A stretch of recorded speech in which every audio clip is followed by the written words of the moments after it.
More than a century ago, welders first fused two metal surfaces by melting a metal stick over them using an electric current.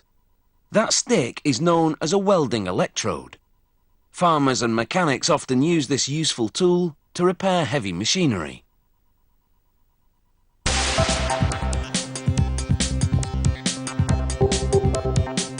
This company's electrodes are coated with powdered metals and minerals.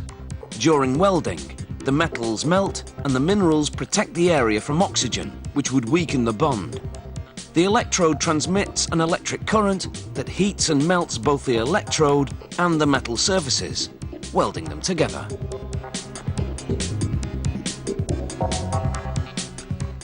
Thin metal wire forms the electrode's core.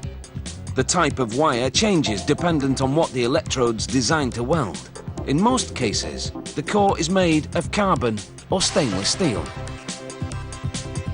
A machine simultaneously spins and bends it, reshaping the wire till it's completely straight.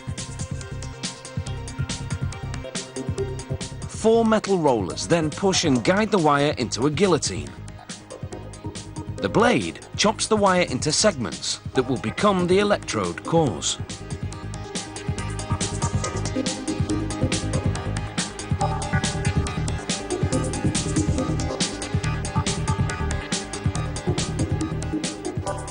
The factory puts a variety of metals and minerals in the coating.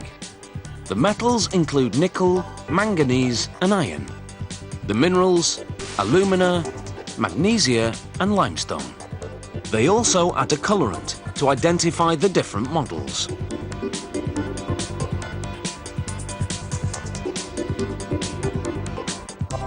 Workers mix the ingredients with a little glue until they turn to the consistency of wet sand. A worker then packs the mix into a machine that forms it into slugs with a hole down the middle. He adds a plastic cap. Then a metal cover slides on and the machine takes over. It takes only a minute for the machine's piston to compress the powder into a solid. To put the powder coating on the core wires, a worker loads 4 slugs into an extrusion press. It'll apply 120 tons of pressure to shoot the powder through nozzles that'll coat the wires as they pass through the holes in the slugs. To load them into the press, the wires are first stacked in this feeder. The opening at the bottom can be adjusted because core wires have a range of different diameters. These rollers pass them through the press one at a time.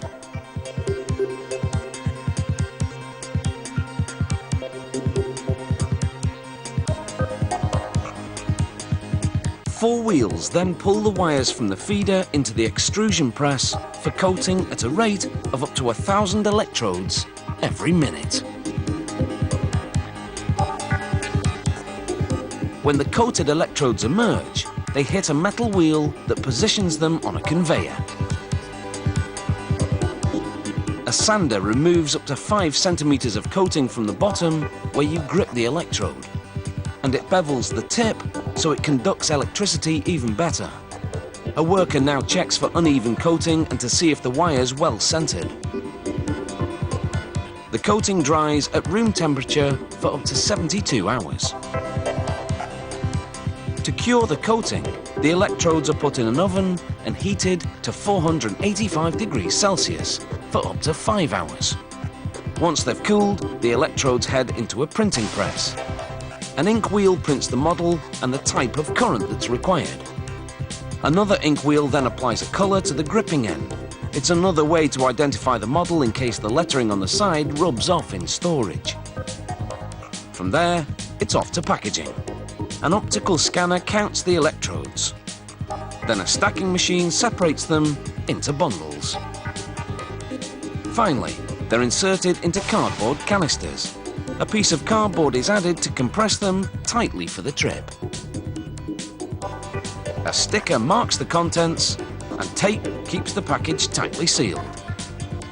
And to that, we say well done.